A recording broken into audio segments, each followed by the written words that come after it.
Did them out their phone. Butterscotch Shenanigans. Hey everybody, welcome to episode 42 of Coffee with Butterscotch, the game dev comedy podcast of Butterscotch Shenanigans. I'm Seth Coster, and I'm the games programmer. I'm Adam Coster, and I do web-related things. I'm Sam Coster, and I make art. And today is March 8th, 2016. Before we get started, we have a warning. Anything can happen on this show. There's going to be lewdness and profanity and zingers. Oh my, so many zingers. It's going to get zinged right in the mouth. So if you're a child or a youngster or a young adult. Or if you're allergic to zingers. Yeah. Then get out of here. Don't listen. Go away. We warned you.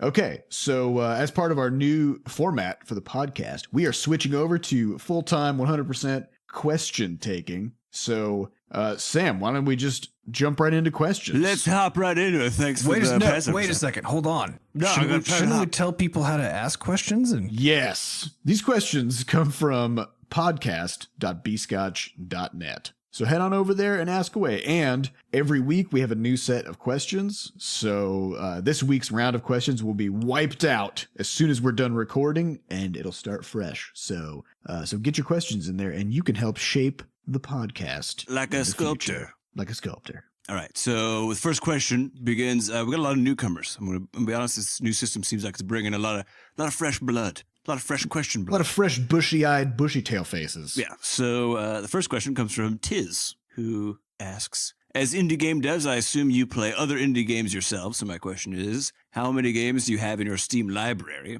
And what's your favorite? Is this probably restricted to indie games then?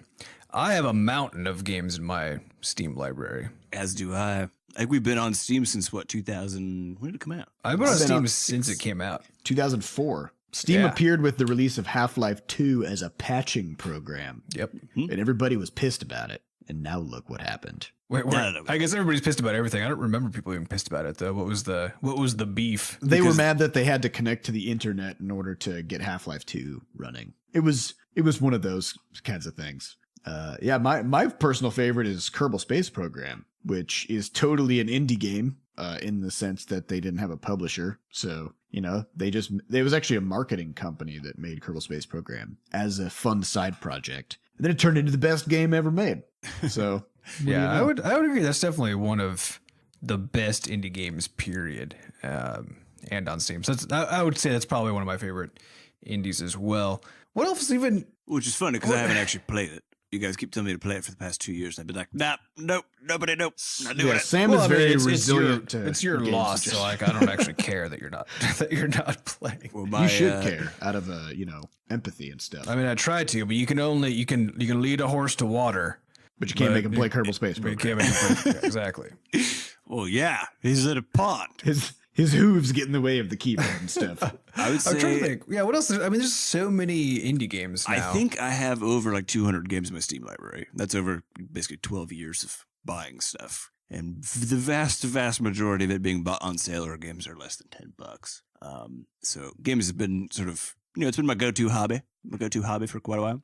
Yeah. But I think my favorite, just among my favorite sort of indie devs in general, Ed McMillan, I mean, you can see it in the artwork, but Super Meat Boy was actually the reason why I started really wanting to get into games, weirdly enough.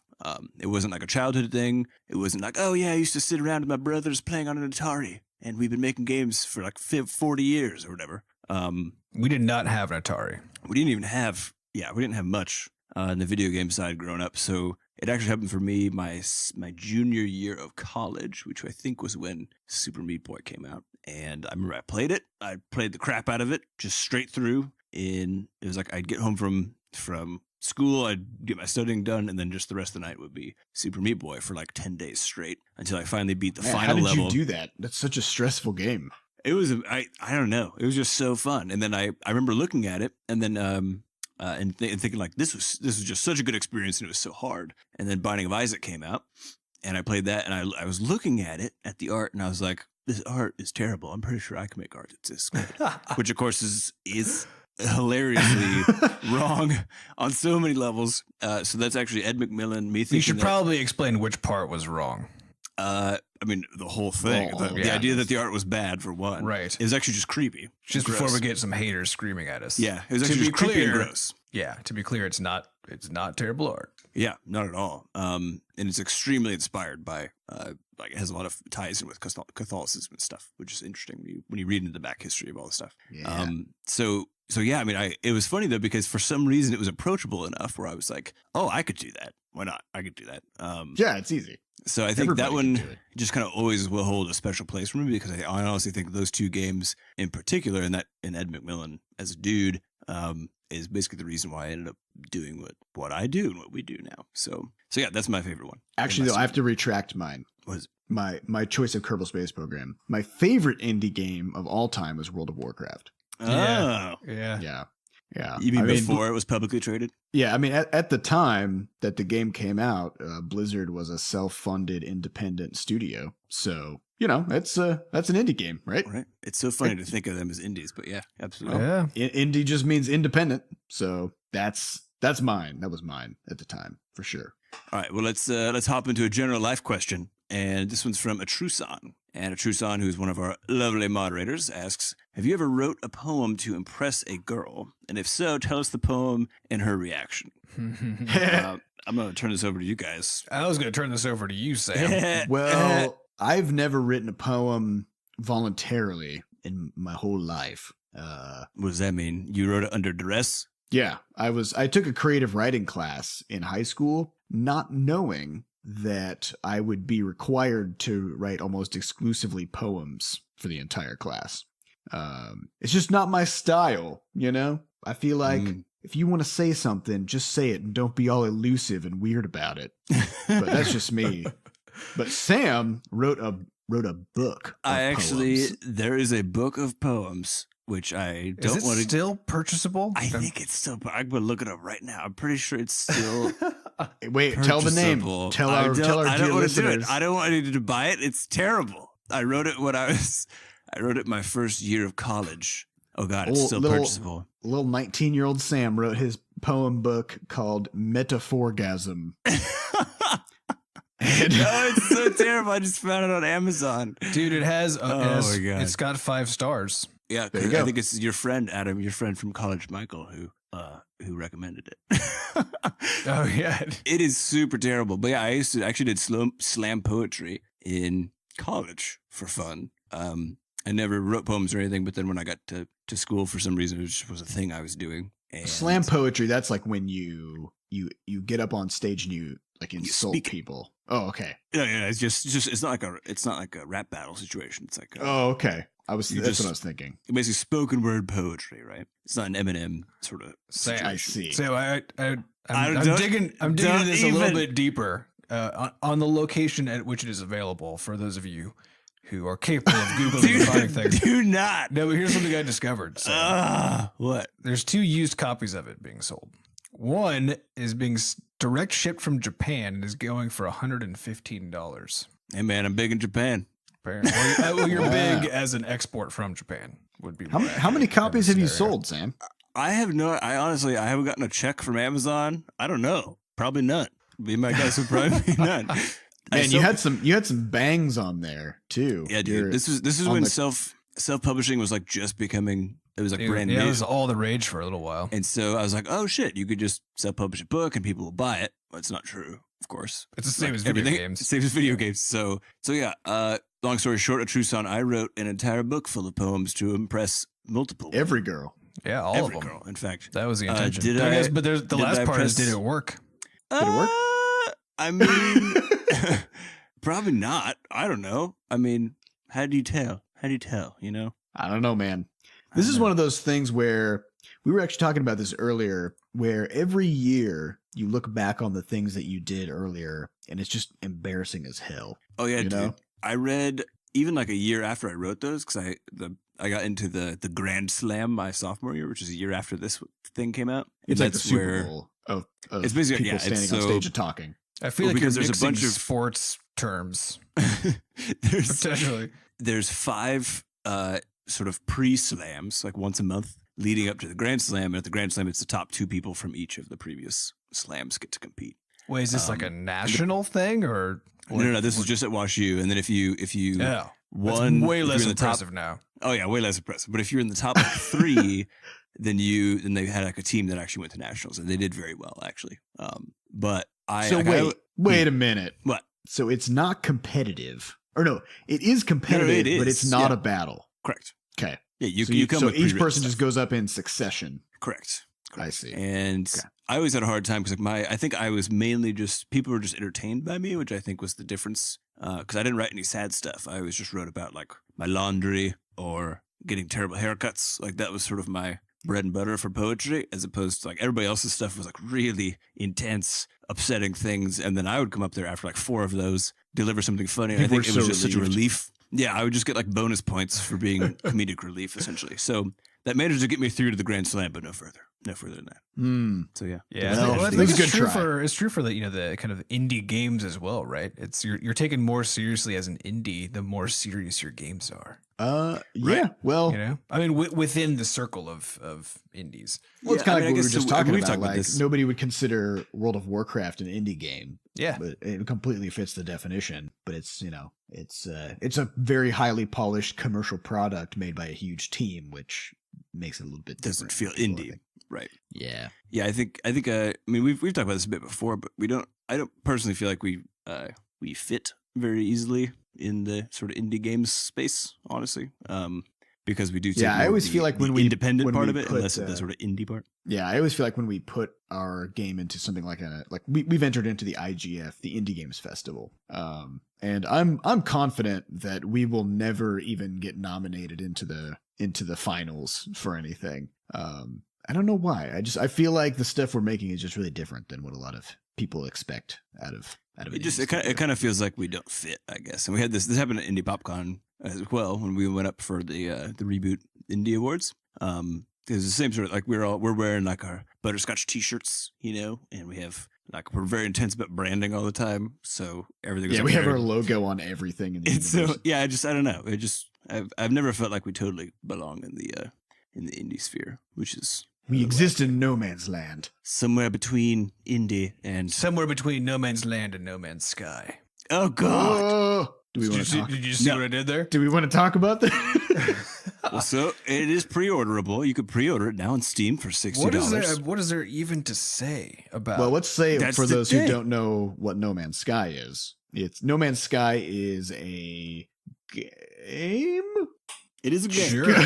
It's coming out for the PlayStation 4 and I think the PC. And It their could big be- big selling point for the game is that it's this infinite universe that's everything is procedurally generated. Creatures, fish, trees, everything. And you travel from planet to planet exploring. But none of the gameplay videos seem to really do any kind of justice in terms of demonstrating what the game is actually like to play. Yeah, it shows that it's very beautiful to look at. It looks phenomenal. That I but, believe. But all you ever really see is the player just walking around.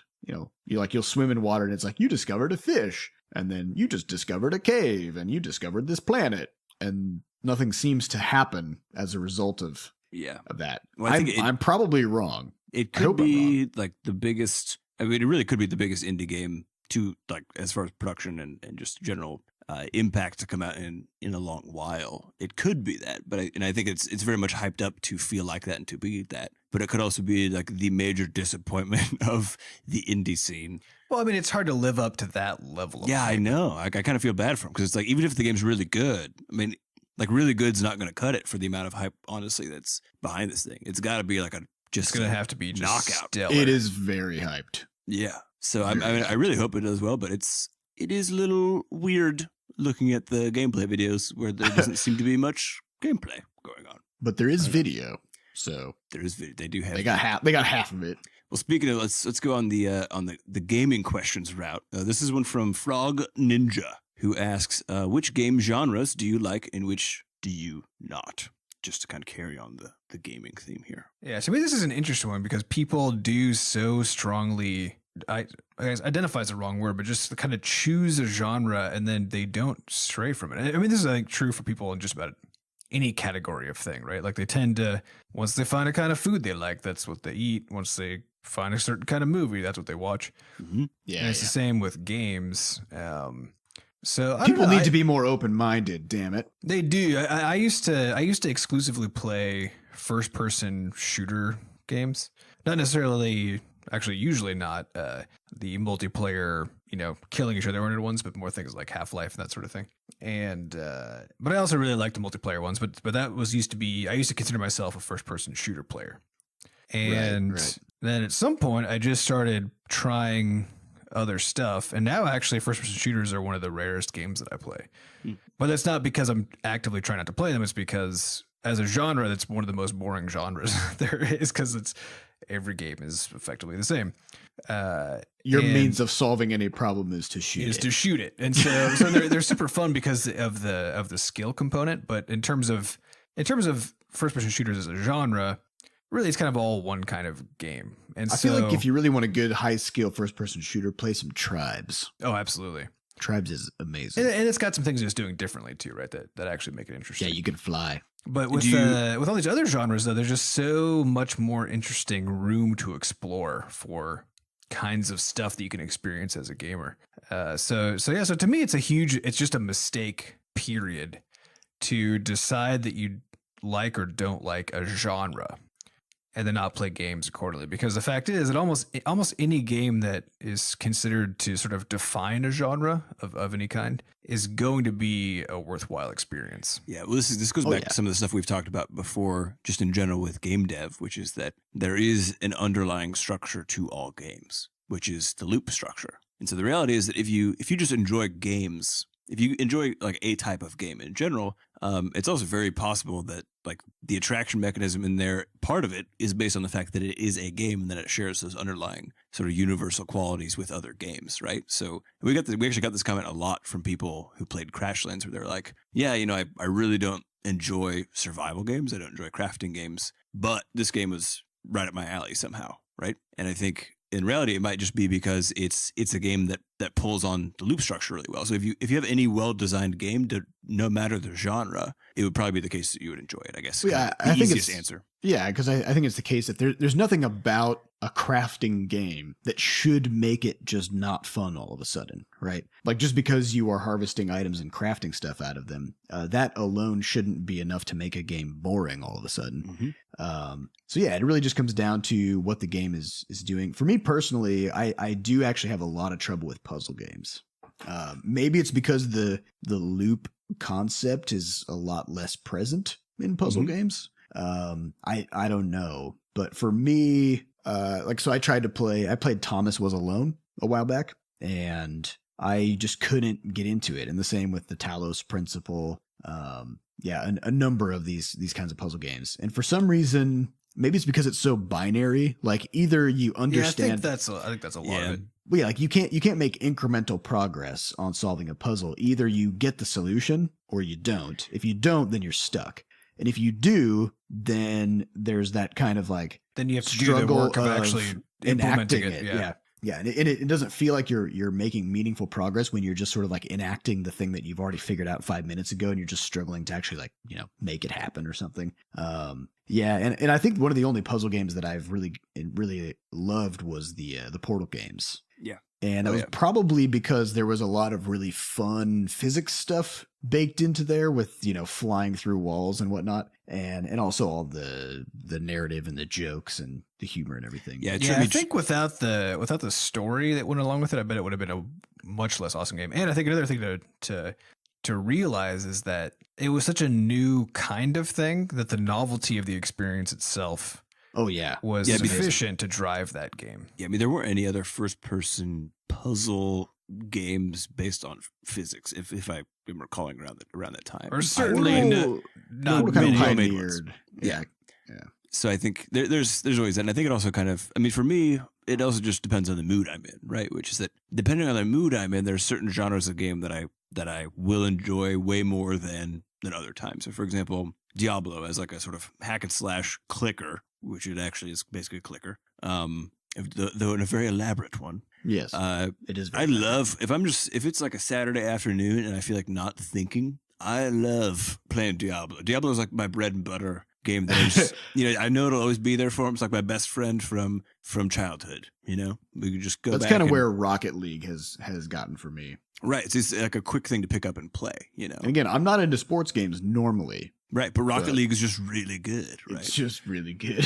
so if there's that, but if I'm if I have buddies around, or if Adam and Seth are around, or my friend who lives across the hall, I'll play some multiplayer games with them. And usually I don't actually care what game it is. And we tend to have this goofy sort of ritual where one of us will say during the day, "Games tonight," and then a few minutes later, everybody will be like, "Yes," and then it'll be like, "Which one?" And then there's another long pause, and everyone's like, "I don't really care." Like the point isn't which game; it's mainly about you use the game as a social mediator. Right. I will say though, Minecraft does a great job of being a chilled out game to just spend a lot of time in with friends and stuff. I definitely understand why Minecraft got to be so popular through the multiplayer aspect of things. Yeah, it's fun. Yeah. Well, and then you're working on a project together, which is always you're really building satisfying. stuff. Yeah. And no matter how pointless a project is, like when we played it a few weekends ago, we just built a tower all the way to the top of the world because we can, and then turn it into a diving board because it happened to be over water because we yay. can, Yeah. And then all of a sudden that was done, and we were like, shit, we just spent 3 hours doing that for some reason, right? But it didn't matter. We all had a blast doing that. Well, it's important to remember, and this kind of sucks to think about because we make games, but nothing you do in a game matters.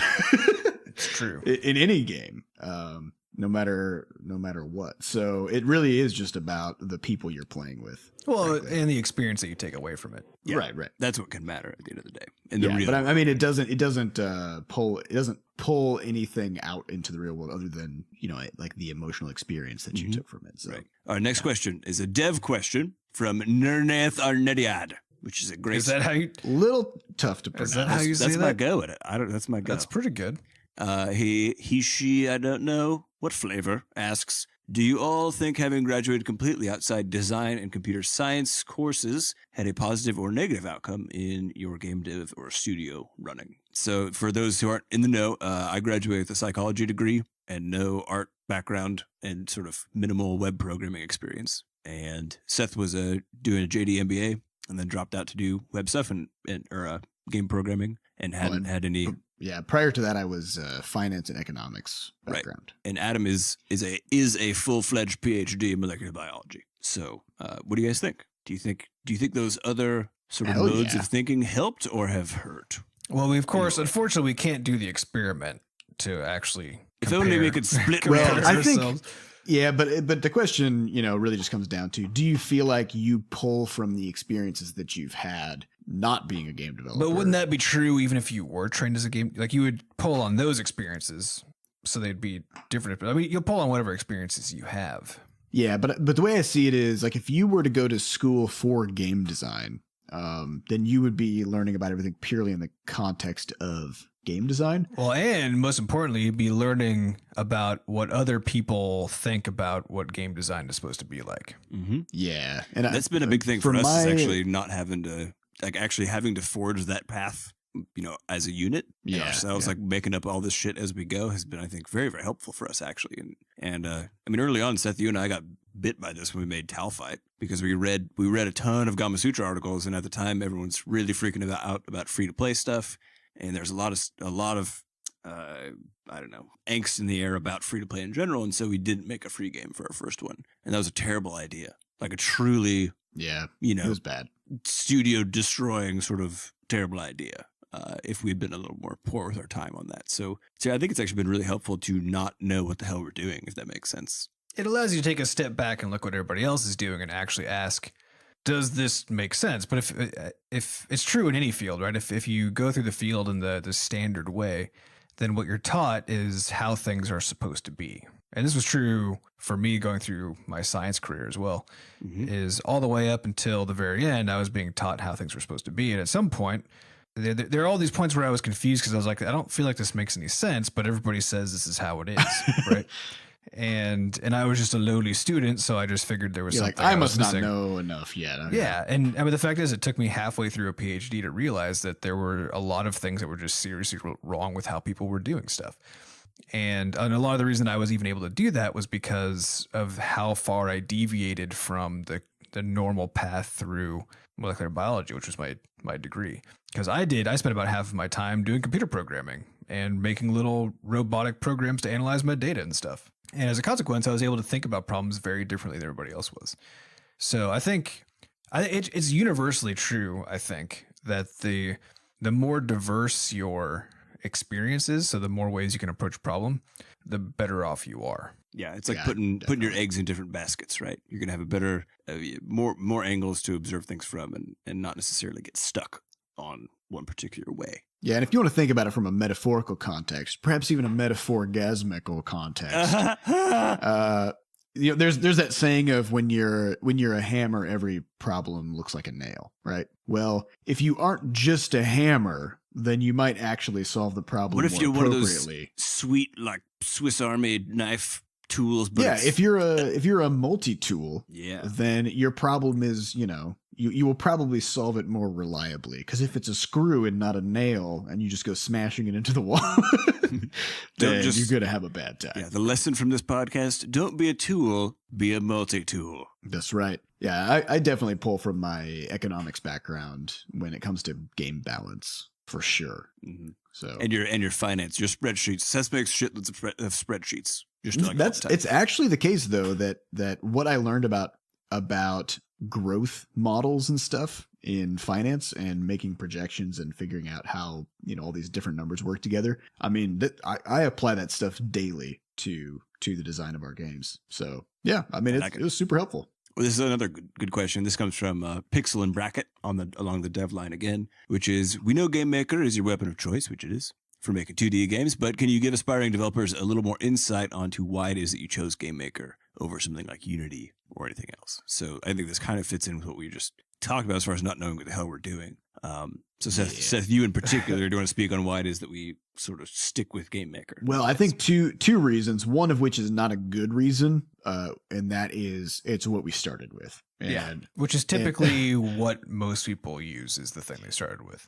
Yeah, and the reason that we started with Game Maker is because I learned to program in Game Maker back in 2010, and I just got really good at using it. So it's the development environment that I'm the most comfortable in, and there's a really large amount of speed that comes with mastering a development environment like that. So if you've been using Unity for like 4 years, and you switch to Game Maker, Game Maker is going to be way slower for you at first, and probably for like a year or two, until you really get the hang of it. But so I mean that's the first reason. Dumb reason, but whatever. The other reason is we have tried things like Unity, and to be honest, Game Maker is just the best when it comes to 2D. It has so many amazing features for doing pixel perfect work on UIs and stuff like that, and its design, its whole purpose.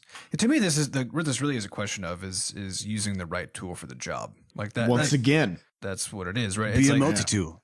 Be a multi-tool. So if you know Unity and you want to make a 2D game, because 2D games can be made faster generally, which is a good position to take as a new up and coming developer, because you're better off making a whole bunch of games that all fail and then finally making one that does work than spending all your time on one, because you can do it a lot faster when it's in 2D. Yeah. But if you're going to use a 3D engine like Unity to make a 2D game, you're just doing? You're just using the wrong tool. And I think I think that Unity, it's called Unity 3D for God's sakes. But I think true, Unity has been adding a lot of 2D specific features in the past like 6 months. I remember looking at their dev pipeline, and they had all these milestones for adding all these 2D features. So it may be the case now. No, it's not. Well, Is it still not the case? No. Well, it is the case that they do their 2D toolkit is very sophisticated now, for sure. But the problem except you still need to download lots of plugins, including one called 2D Toolkit, right? To get it's it not up the to right point. tool for the job. To me, that's the most important part of the story. The fact is, there are other 2D environments, though. Aside from Game Maker. Game Maker is the one that we use, but like Seth said, because that's one we happen to use, and importantly, it's really accessible for people who don't know how to program. Although, is, of course, huge in all fairness, from what I've seen from every other one out there, nothing comes close to being as capable as Game Maker. Well, I mean, maybe, but I mean, the thing is, like, you haven't used any other ones, so I don't know how you would know that. From what I've seen, like I've worked with a lot of other developers who are making games and other things, some of which are very good programmers. And the things that they really have a lot of struggles doing in those other environments, Game Maker just does with a single line of code. Are they using weird like open source environments and stuff, or actual? No, stuff? Some of them are open source. There's like Haxaflixel. Then there's things like Cocos. Cocos 2D. That's Mac only, right? Mm-hmm. Yeah, there's Game Salad, which is also super limited relative to. Yeah, but none of those are designed to be like Haxaflixel's for hackers, basically, right? Yeah, and these other ones are not even intended to be full featured development platforms. So, but I mean, there definitely are some full featured. That's the thing, like they're branded that way. So Game Salad, for example, if you go to their website, they go on and on about how you can make professional quality games and deploy it to all these different platforms and stuff. So I mean, a lot of them pose as being professional development tools, but they just don't. Well, there is an interesting note here, though, which is that when we started making stuff in Game Maker, Seth, if you recall, whenever we told people we were using Game Maker instead of Unity, they were like, "Oh, why are you doing that? No good games have been made in Game Maker. Like, point to a good game that's been made in Game Maker." As if that was highly, relevant evidence based on the tool, just because people hadn't been able to quite use it super well. And I think within like 6 months of us starting, then like Ridiculous Fishing came out, which I believe is made a Game Maker. Yeah, Vlambeer does Game Maker for all their stuff. Yeah, all of Vlambeer's stuff really started picking up. And so suddenly people were like, oh, Game Maker seems like it might be an okay. And then the sort of scale of them kept, Hyper Light Drifter is made, like all these games started coming out that were these big, well, here's the thing. There are amazing games that have been made with damn near anything. Yep. Yeah, because it's about the developer. It's not about the... It's about the developer, but you should make your life as easy as possible and not use a tool that's going to work against you the whole time. So that's why I put my 2 cents into the Game Maker hat for sure. Next question comes from Racing for the Finish, who asks, without forethought or planning, go to the website www.conversationstarters.com/generator.php and click the generate another random topic 4 times and then answer that 4th question.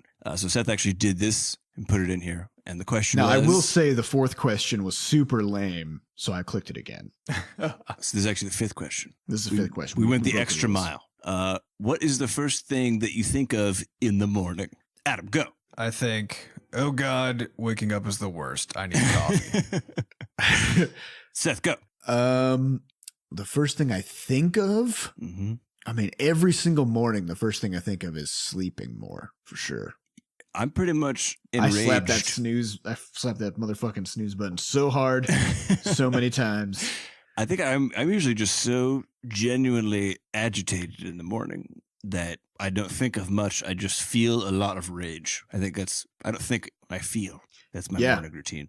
Yeah, the worst shit is like if you are within 15 minutes of waking up or something, and you're trying to, I don't know, like get something out of the fridge or whatever, and for whatever reason something is in your way. Like I was trying to get the milk out of the fridge and there was a Tupperware in front of it. It was I was super confused because somehow I interpreted when you said within 15 minutes of waking up. I thought you meant before waking up, but I was like, no. What are you that would be even crazier in the fridge. But yeah, something about, and I think Sam, you were talking the other day about how like when you the hormone that wakes you up is it's cortisol, which is the stress hormone. Mm-hmm. Yeah, and so you actually have a flood of this, and everything, even like little things, just can really agitate you. This doesn't affect everybody the same way, but there's this idea of people being like a morning person versus not being a morning person. And I think a lot of that comes down to just how much of this sort of floods your brain. Well, I think because I do not have a good time in the morning generally for the first 20 minutes or so. And well, it's funny because I think if I actually wake up completely by myself, as in like I just woke up, no alarm, no fiance kicking me on accident when she's getting out of bed, none of that stuff. I actually feel fine. And I think it's if my body's able to slowly wake up itself, then I'm okay. But if it is woken up, if it's pushed upon you, right, then I'm just like enraged for about 45 minutes. Which actually leads to the next question. In an interesting way, speaking of fiancés, which is Pixel and Bracket asks, as a general life question, happy wife, happy life? Well, what do you think, Sam? I mean, I think that's half of it, I guess is how I would put it. I know this is a general saying about I feel like it's just the wrong question. it's weird. Adam, here you take it for a moment. Yeah, well, I mean, to me, like, yeah, of course, the people who are around you, the happier you are, the easier it is for you to navigate your social life, right? Mm-hmm. But as a, and this is just for any kind of spouse or significant other situation, it's not your responsibility to make that other person happy, right? You're supposed to be supportive and help them be happy, but it's not your responsibility. And if they're Some so people down would on think that you that that's it not the causes case, that your happiness is dependent on their mood, then that's not a good relationship to be in. Or if their happiness is dependent on you. Yeah, either way, it's no good. I think the general rule should be that if you are with someone and it's easy for you to both be happy together in general, and like when nothing's going on, then that's good and you should carry on. But if it's for some reason difficult to be with a person when That's there's the not wrong really person. anything going on, if it's like a Tuesday on a normal week and it's difficult, just because, being there. we need to re-examine some stuff. I remember I was talking to one of my mentor's wife, actually, like I came out of a long day of work with my mentor. His wife was outside, and at the time I was going through a pretty rough relationship. And I remember she was with her child, and he, during this entire conversation, had found like a puddle of paint on the ground and was just slowly painting himself. So envision this: there's like a 4-year-old who's just slowly painting his entire body with white paint as I'm having this extremely intense discussion with my mentor's wife about this idea. And she said, it was when I was in college, she said, if you're in college and you're in a relationship and it's hard, she's like, you have nothing going on right now. There's nothing actually stressful going on. Yeah, your life is never going to be easier than it is Exactly. at that time. And so that's exactly what she said. She said, if you can't do it and be happy when your life is the easiest it's ever going to be, it's only going to get worse from here. Because in her mind, as a fully grown adult woman with children, the difference between you as a college student and the kid painting his whole body white was basically zero. Yeah, it's very accurate. Very accurate. So yeah, I guess that's our long-winded answer to happy wife, happy life question. You shouldn't have to make people happy. Well, no, but I feel like this is always asked in a more nefarious context too. As if like, I don't know, something about this question just rubs me the wrong way. Well, because it has a tinge of like emotional abuse to it, right? Yeah. Which is like, if you don't do a good enough job making your significant other happy, They're gonna make they you have full unhappy. exactly. They have full lease to just ruin you, Yeah. which is untrue. No, it's not an adversarial relationship. When you get married, you're a fucking team. Yeah. Yeah, man. You're a team. You whooping the shit out of life's obstacles together. All right, I think I'm gonna segue this into the next question, which is actually about Crashlands, and has to do with a lover as well. And this is from Alan Falcon. Wait, was that the segue? Because that wasn't. That was a segue, which is one of the best Crashlands questions I think we've gotten, which is he says, the Crashlands tooltips reference you, in quotes, having been an Olympic runner, having an ex-spouse, and having had a demon lover, among other things. Are these canon Flux biographical details? Yeah.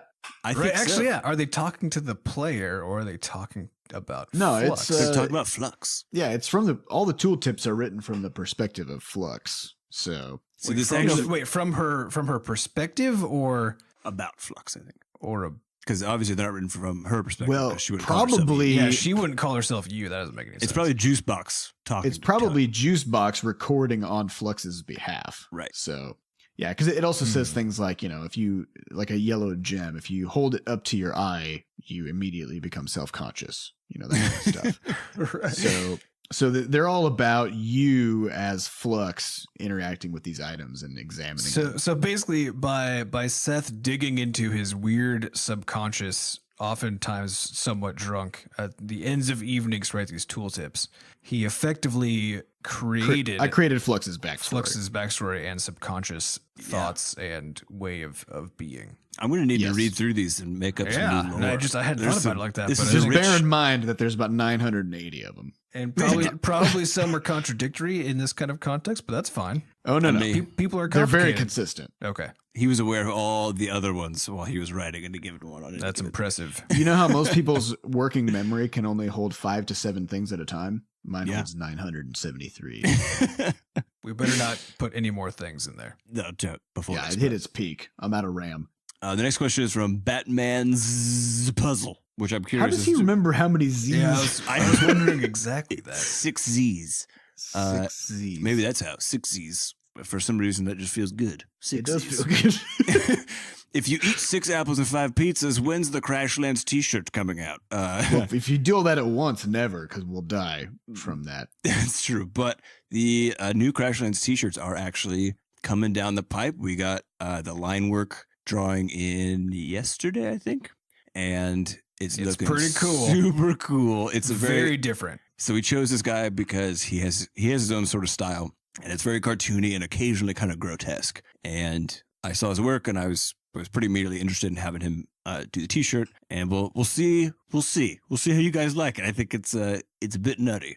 So Yeah, it's gonna be just a totally different art style than. I mean, it's very obviously, without a doubt, Crashlands. Like, Oh, yeah. the characters. It's obviously the characters, obvious creatures, and so on. But the art style is just such a different direction that Yeah, it's actually very similar to our movie poster in Well, terms it's of based on the movie composition and poster, yeah. stuff. It's based Yeah. on that.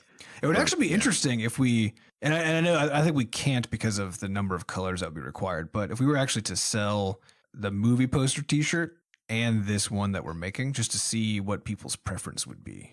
Yeah, Yeah, their preference would be the line one because the movie poster one would cost like $1,000.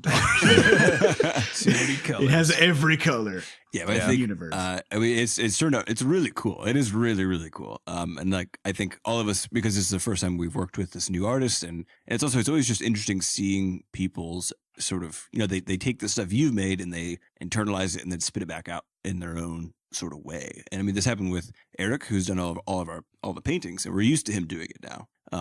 Where I remember the first time we sent him the Talfight stuff, we sent him all of the vector art for Talfight 2, and then he sent back like three thumbnail sketches of what he thought it could look like, and we were like, oh, so cool. And we're just so blown away that someone could convert it essentially into masterwork paintings like he does, that it was just so cool. I was like, now we've been through that once, we're getting it with a whole different sort of art style, and it's just really interesting where all of us were like, whoa, this is so neat, very different. It's definitely jarring. Yeah. It's an amazing work of art. But yeah, it's so different than what we are accustomed to now over the past 3 years that, I mean, I'm having to I love it, but I'm also having to be like, okay, it's still Crashlands. It's still it's still a Butterscotch. Well, yeah, thing. I mean, it's actually got like a lot of kind of grit and almost like real violence feel to it. Like, it feels a lot more real and a lot less childlike than a lot of. It'll be interesting to see. Yeah. So those will be not super sure on when exactly, but we'll be having those up for sale, as well as just the usual simple Butterscotch shenanigans t-shirts and hoodies at the same time. So I'm aiming to we got to work some stuff out, but either end of March or early April is probably when we'll be starting that, depending on when all this stuff gets wrapped up. So don't hold your breath, but also you don't have to wait that long. Save your money. Yeah, the t-shirts are I think like $24, and the hoodies are like $36. Are we going to do the Butterscotch ones at the same time? Yep. Yeah. We'll do all at once. We should probably just And always do if those. you're international, then save a little bit extra or for a the lot shipping. extra. Yeah. Like double. All right. Next question comes from Frog Ninja again, and it is: what are your opinions on multiplayer achievements, considering the threat of the game's player base dying? So this is a curious question. Specific question. I'm gonna need someone to rephrase this so I can understand what's happening. Okay, so I have basically 2 interpretations of this. Okay. So we'll have to pick one or go with both.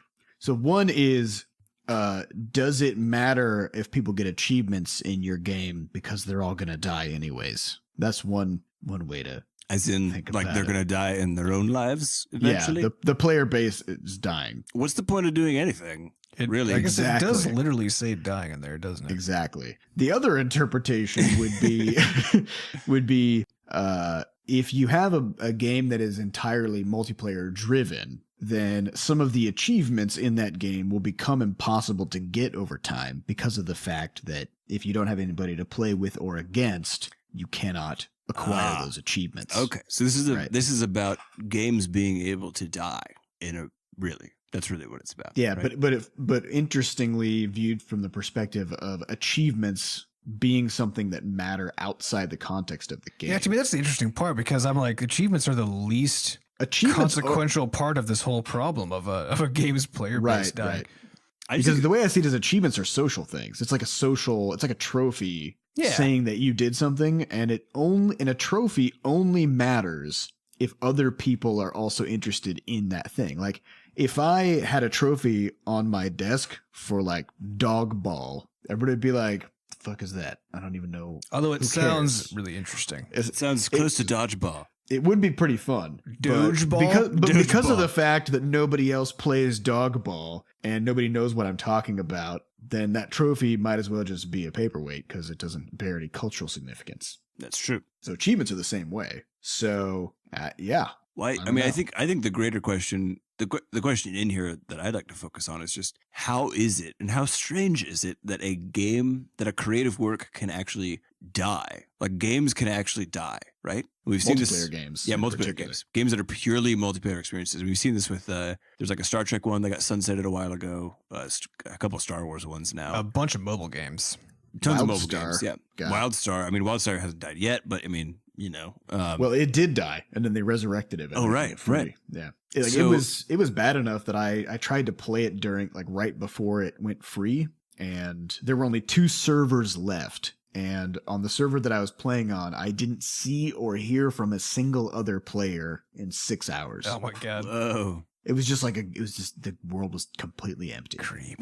did they change the genre label to like a QMO? It's like a quietly multiplayer online experience. Well, the thing is, there was no, like, I would go to the auction house to, buy or sell stuff. There's nothing, like, the server was empty, just completely Well, I think that's super interesting because as a facet of a piece of media, right? I mean, like books don't die, right? Unless you somehow manage to burn all of them, which in this case won't even work anymore because there's digital stuff going on.